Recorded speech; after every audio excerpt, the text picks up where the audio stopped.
माननीय अध्यक्ष जी,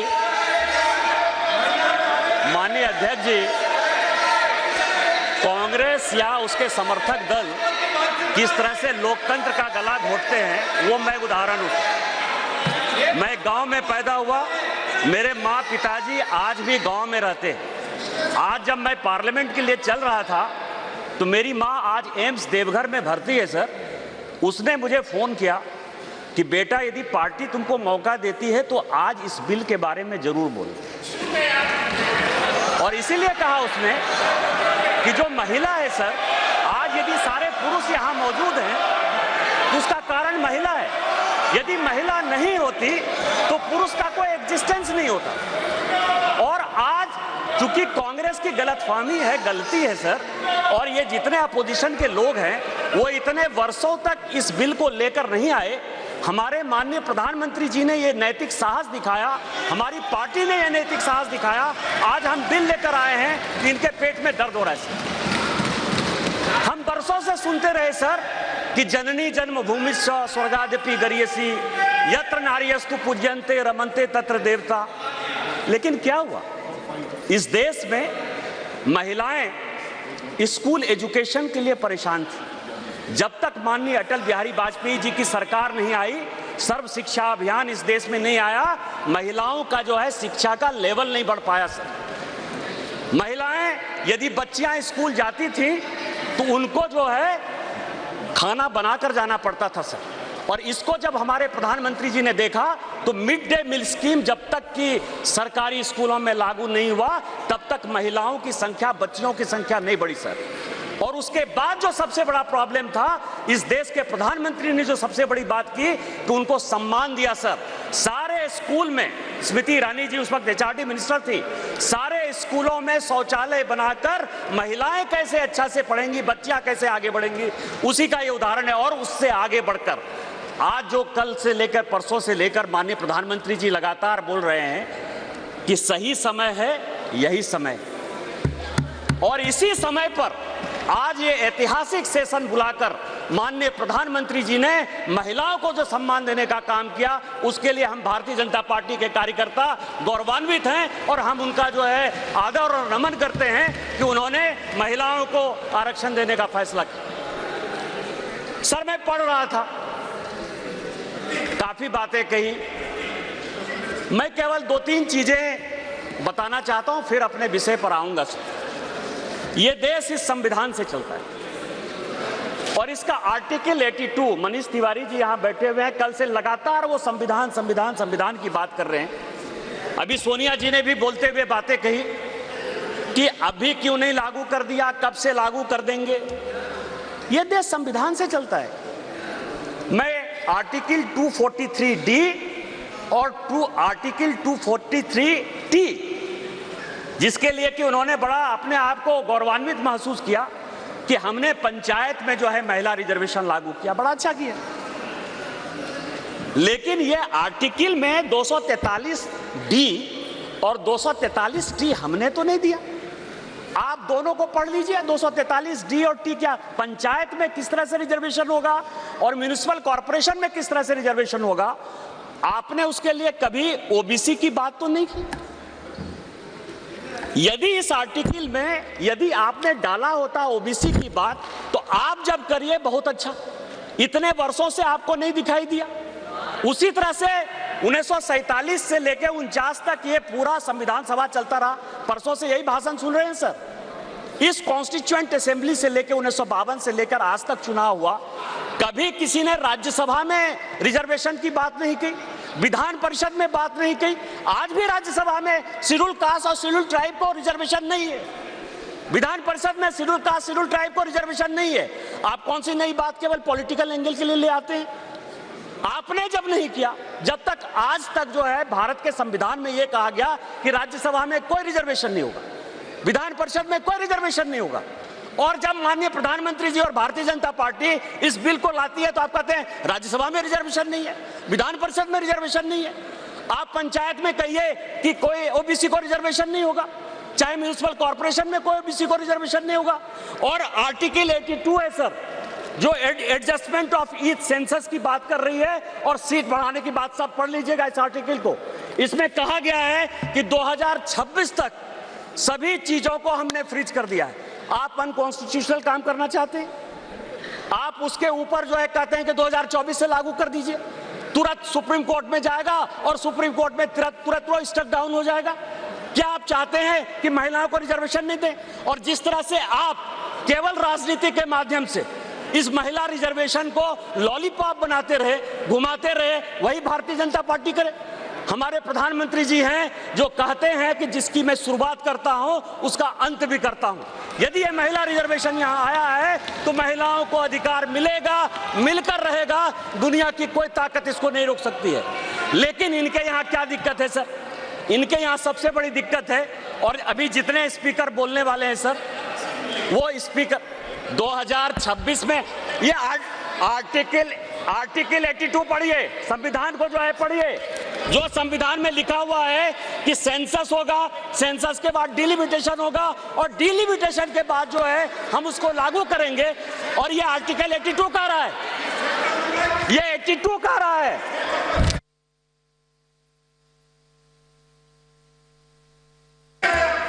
सर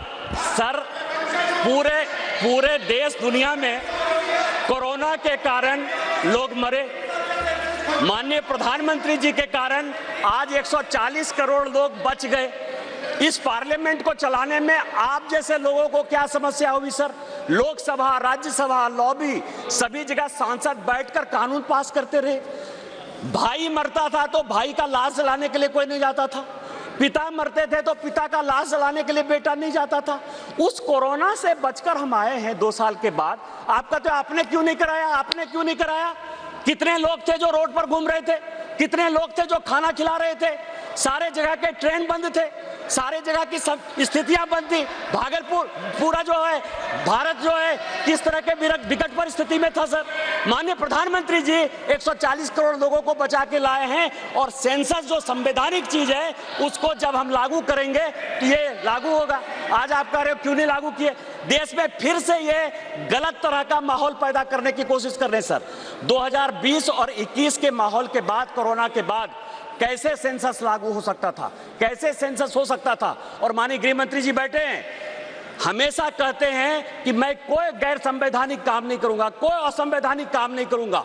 यदि सेंसस होना है तो उसका भी डेट घोषित होगा, सेंसस होगा, डिलिमिटेशन होगा और महिलाओं को रिजर्वेशन मिलेगा। यही तो इस बिल में है 334 से, जिसके बारे में कि माननीय कानून मंत्री जी कह रहे थे सर। लेकिन क्या समस्या है कि ये अपने जो 26 पार्टियों का एक जो घमंडिया गठबंधन बनाया है सर, इंडी अलायंस, उसके सारे नेताओं का मैं भाषण पढ़ रहा था सर। आज सोनिया जी जब बोल रही थी तो मुझे लग रहा था कि वो राजनीति से ऊपर उठकर बोलेंगी, क्योंकि वो अपोजिशन की आवाज थी। मैं उनका सम्मान करता हूं सर। इस महिला रिजर्वेशन के लिए जिन महिलाओं ने पार्लियामेंट के अंदर और पार्लियामेंट के बाहर सबसे ज्यादा आवाज उठाई, वो बंगाल की गीता मुखर्जी थी और भारतीय जनता पार्टी की सुषमा स्वराज थी। ये दोनों यदि नहीं रहती तो आज ये दिन भी देखने को नहीं मिलता। 33% यदि रिजर्वेशन लोकसभा और विधानसभा में यदि लागू होने वाला है और माननीय प्रधानमंत्री जी लेकर आए हैं इन 2 महिलाओं का, लेकिन सोनिया जी ने अपने पूरे भाषण में न गीता मुखर्जी का जिक्र किया, न सुषमा स्वराज का जिक्र किया। यह किस तरह की राजनीति है? अपना क्रेडिट लेना चाहती हैं कि हमारा बिल है।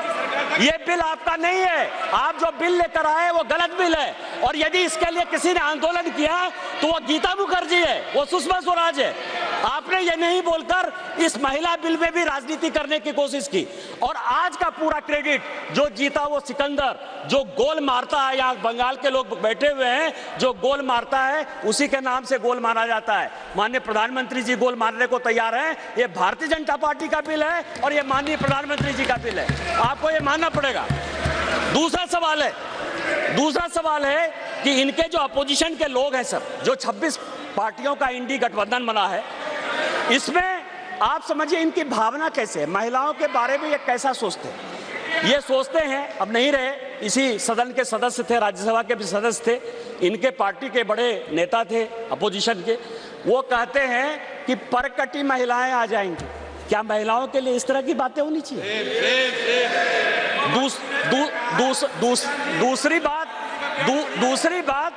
दूसरी बात जो है, ये दूसरे नेता जो है 2011 में मैं अध्यक्ष जी आपको दो कहानी बताना चाहता हूं, और ये वर्षों से मेरे मन में था। इस पार्लियामेंट में 2 बार संजोग से मैं 2009 में सांसद बनकर आया, अनुराग ठाकुर जी से लेकर राजनाथ जी सबों के साथ काम करने का मौका मिला सर।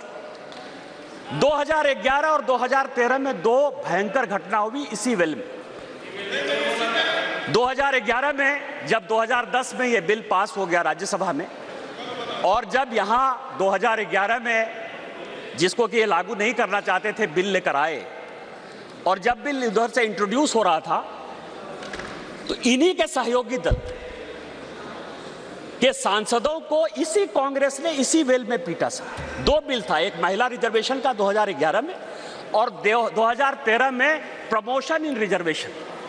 और प्रमोशन इन रिजर्वेशन में मैं जब बात करूंगा तो ये पूरे के पूरे बेंच खड़े हो जाएंगे सर।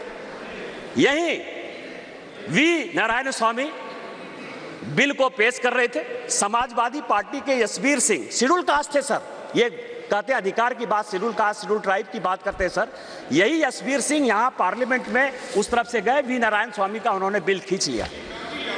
इस पार्लियामेंट में, इसी लोकसभा में सर, सबसे पहले बिल में यदि उसका कॉलर पकड़ने के लिए कोई आया तो यही मैडम श्रीमती सोनिया गांधी जी थे सर, और नीरज शेखर वहां खड़े थे, मुलायम सिंह यादव बाहर थे, और मैं वहां से कूद कर टेबल पर आया और मैंने कहा कि आप यहाँ की तानाशाह नहीं हैं, आप यहाँ की रानी नहीं हैं, इस बेल में आप मारपीट नहीं कर सकती हैं। और इनके जो इतने लेफ्टिनेंट थे, बिलास मुतेबार से लेकर सबों ने उनको पीटा।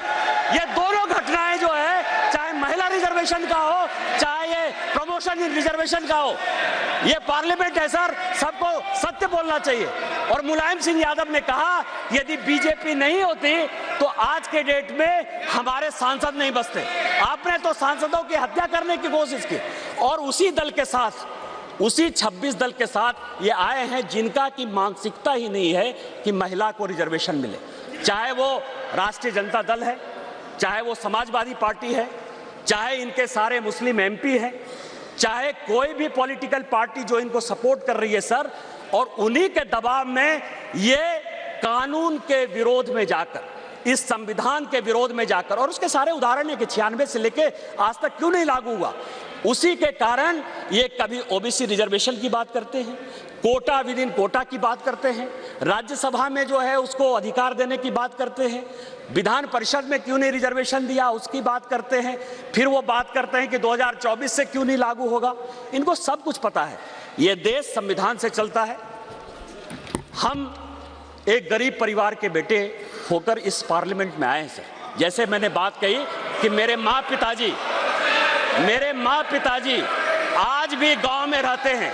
यदि बाबा साहब अंबेडकर का यह संविधान नहीं होता, भारतीय जनता पार्टी नहीं होती, उस दिन भी मैंने कहा कि आपने गांव नहीं देखा है, गरीबी नहीं देखा है, महिलाओं की स्थितियां नहीं देखी है। आपने जो जो कानून पास किए वो महिलाओं के खिलाफ है। यदि 498 आपने पास किया जिसका आप क्रेडिट लेना चाहते हैं, तो उसमें से है पुरुष से ज्यादा महिलाएं ही जेल में बंद हैं। डॉरी के केस में जिस तरह से आपने बनाया, आज यदि आपने कई एक कानून ऐसे पास किए हैं जिसमें लोग महिलाओं को नौकरी देने के लिए तैयार नहीं होते हैं, आपने महिलाओं को रोकने का प्रयास किया, महिलाओं को बढ़ाने का प्रयास नहीं किया।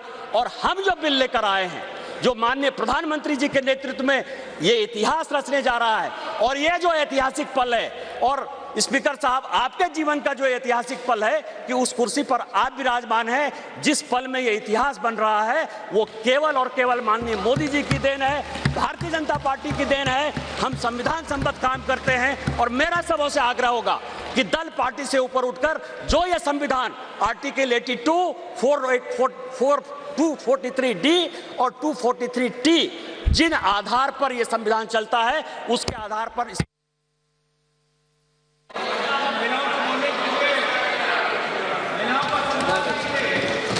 श्रीमती कनिमोझी जी भाजपा का यही मानसिकता है।